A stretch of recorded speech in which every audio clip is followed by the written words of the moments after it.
this jazz guitar lesson. I'm Chris Whiteman, and thanks for joining me. This lesson is part 2, and it is the second half of a single note study that I wrote over the changes to Stella by Starlight. And the concept is that we are using harmonic shapes that we covered in a previous lesson to harmonize Stella by Starlight. And now we're reusing those shapes to build single note lines. So let's jump in and look at the second half.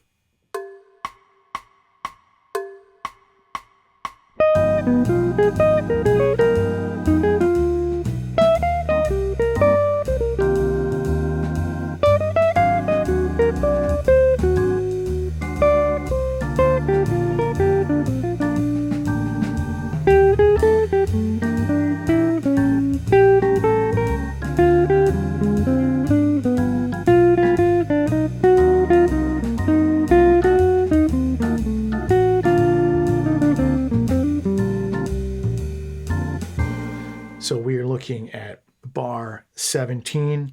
I have B natural, which is the third, F is my flat 7, A flat is my flat 9, and D sharp is my sharp 5. So this is the underlying shape. And then I basically created some arpeggiation out of this shape. So the entire line at measure 17 with the pickup sounds like this. 2, 3, 4. So I'm starting on my sharp 5, which is D sharp, down to B, which is my major third, to F, my flat 7, to A flat, which is my flat 9, back to D sharp, my sharp 5, down to A sharp, which is my sharp 9, to A flat, my flat 9, up to C sharp, which is my sharp 11, and then back to A sharp, which is my sharp 9. So if you notice, we have flat 9, sharp 9, sharp 11, and sharp 5. So all 4 alterations on a dominant. So we could call this altered dominant. And then I continue with the alterations. I move down to the sharp 5 here, up to the A flat, which is my flat 9, and then I finish on my flat 7. And then the next harmony is C minor 11. And we harmonized it in our harmonization lesson with this voicing here. It's a drop to C minor 11. All right, so I have 11 to the root, to the 5th, to the flat 7. So that's the underlying shape, right? F, C, G, B flat. And what I did here, I approached the F from a half step below. So E, natural, and it's just a half step approach. And the line sounds like this. Right? So I went from the E up into the F, so my 11, to E flat, my flat 3rd, to G, which is my 5th, B flat is my flat 7th, up to D, which is my 9, and then I finished with a triplet. I went C, which is my root, B flat is my flat 7, and G is my 5th.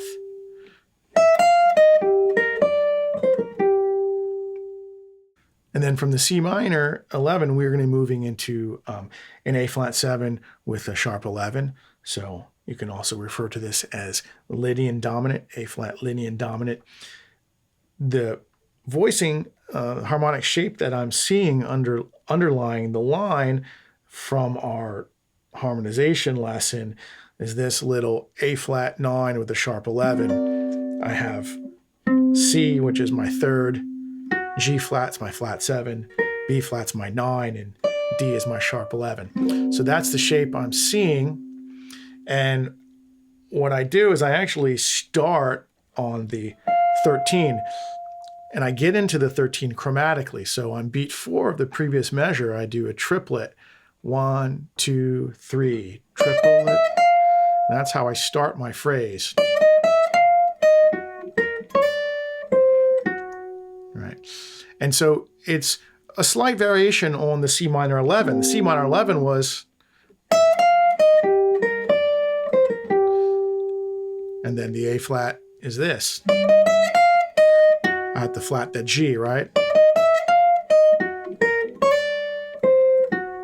Right. So again, chromatic up to the F, starting on the D. So that's my 13. I move down to the 5th, which is E flat, to G flat as my flat 7, B flat as my 9. Then I move up to D, which is my sharp 11, to C, which is my 3rd, to G flat, back to my flat 7. Right. And then I go back to the sharp 11, and I walk down. I go to the 3rd, because this is going to take me to the next harmony, which is B flat major. We have a 9 in the voicing that we used originally. So that was the shape that we used from the harmonization. It is a B flat major 9. I have A, which is my major 7, D is my major 3rd, F is my 5th, and C is my 9th. Right. So this is what the shape looks like, the B flat major 9, and the line sounds like this: 3, 4. All right. And so I'm using the interval of the perfect 4th. So I start on the 9th, down a perfect 4th to the 6th. Then I went down a whole step to the 5th, which is F. Right. So I have C is my 9th, G is my 6th, F is my 5th, up a perfect 4th to the root, B flat. Then I went back to the G, which is my 6, down a perfect 4th to the 3rd. And then I went down a whole step to C, which is my 9th, up a perfect 4th to F, which is the 5th. And then I finished on the major 3rd, which is D, right? So I'll start on beat 3 of the previous measure. 1, 2.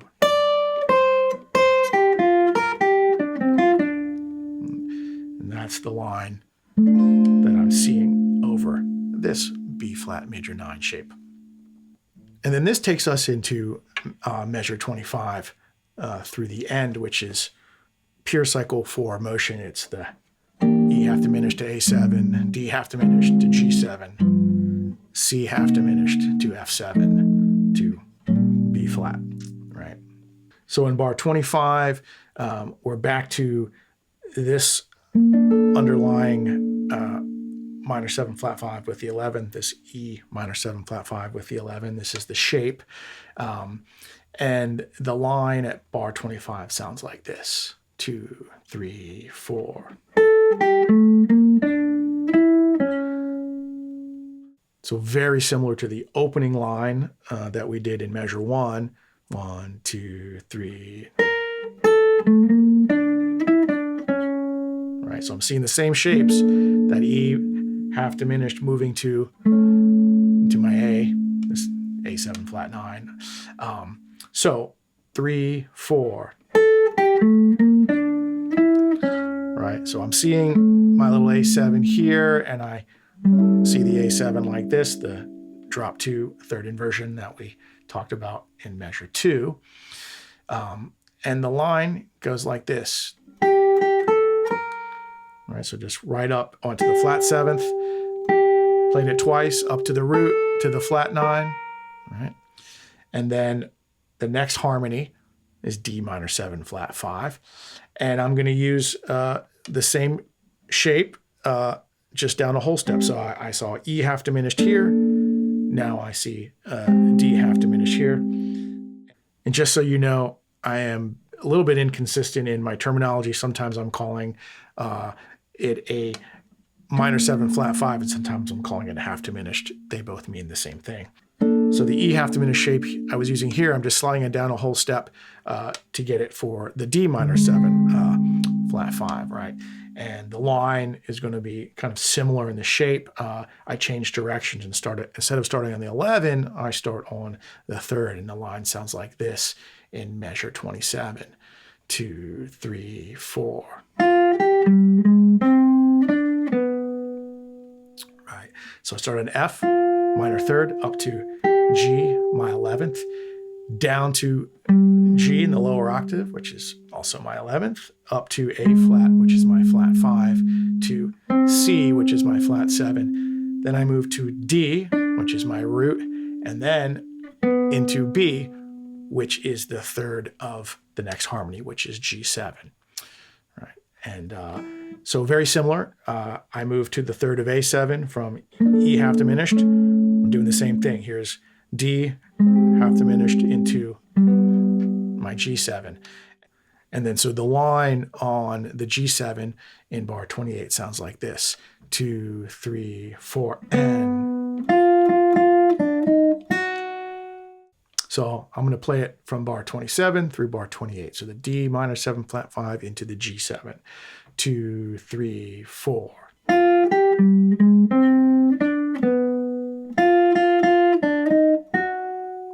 Right. So again, on that D minor 7 flat 5, I have flat third to the 11th, drop down an octave to the 11th, to the flat 5, to the flat 7th, to the root, to the third of G7, up to F, which is my flat 7, down to D, which is the 5th, up a half step to E flat, which is my flat 13, and then I move into the flat 5 of C minor 7 flat 5, which is G flat, right? And the underlying shape of the C minor 7 flat 5 in bar 29 from our harmonization lesson was B flat, which is my flat 7, E flat, which is my minor third, and G flat, which is my flat 5. And the line I played over the C minor 7 flat 5 sounds like this. 2, 3, 4. Right. So I started on the flat 5.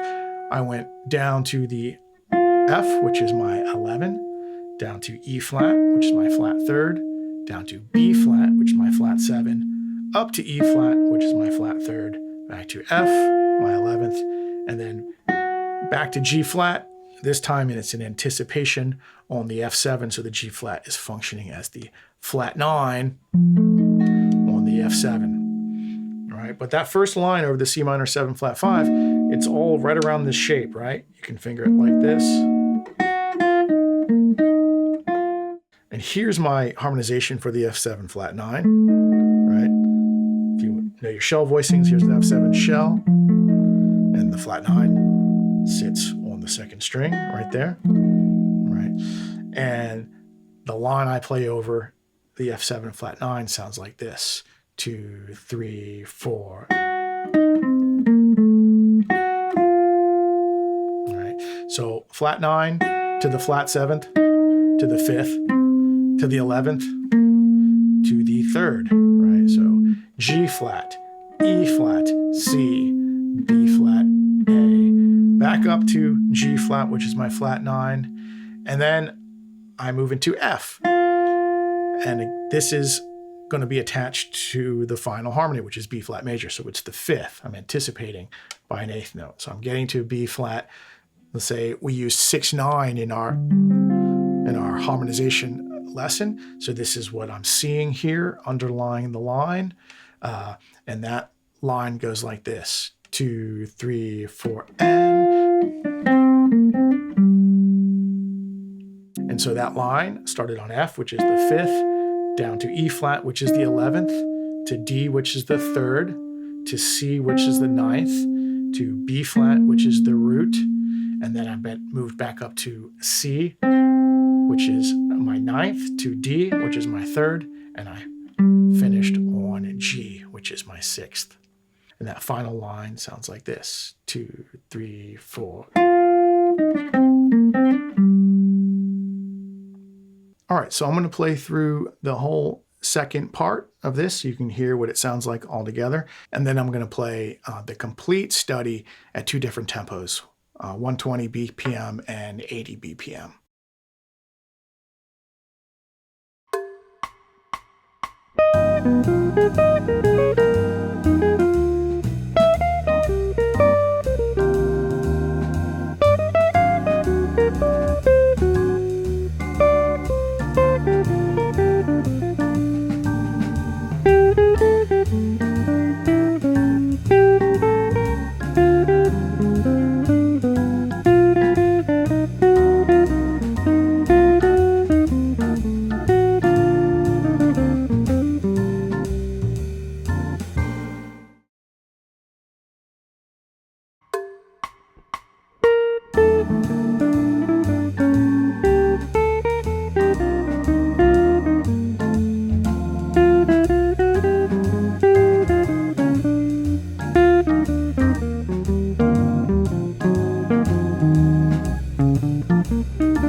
you found this information useful. Everything we went over is available as a PDF download with standard notation and tablature, as well as a backing track for my Patreon subscribers, and I'll put a link in the video description so you can find that if you're interested. Thanks again for joining me, and I'll see you next time.